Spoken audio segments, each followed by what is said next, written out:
Praise the Lord, everyone. First and foremost, giving honor to God, who's the head of my life, to my leaders, Apostle and Terry. So I'm going to go ahead and jump right into this video. This year for me has been the toughest and most stressful year that I have ever been through, honestly. And I learned throughout this year is stuff can't and doesn't go my way or as planned, sometimes, and it's going to be a part of life. I have to just roll with it and just take it one day at a time as I go. I used to be like, this got to go that way and this got to go this way and try to plan out everything in my life, and time everything. But I learned not everything is going to be great all the time.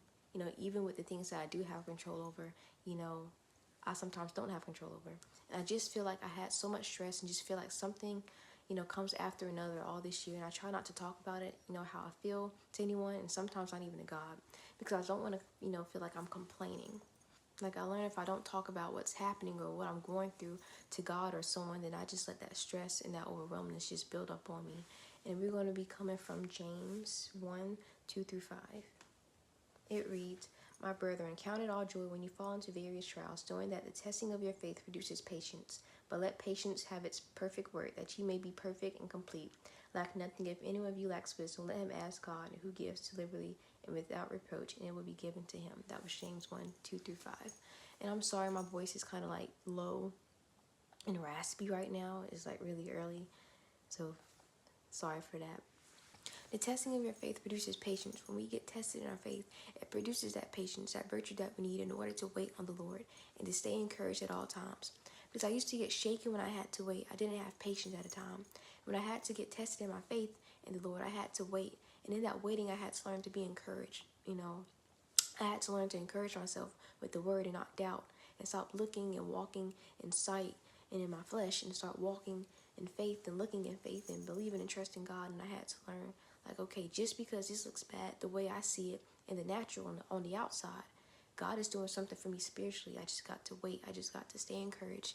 I can't be hasty. I can't get upset. I got to just believe, on the word and wait on him so my faith can be strong. So when I need to wait on a thing, that God can bless me with, I already know how to wait and have that patience. And I know when God is going to, whenever God is going to bless you or you're expecting something, that you have to wait sometimes. And in order for us to get what we need, in order for us to get what we ask and pray for, we need that faith as well as that patience to wait on the Lord. I learned in patience that you hear from God.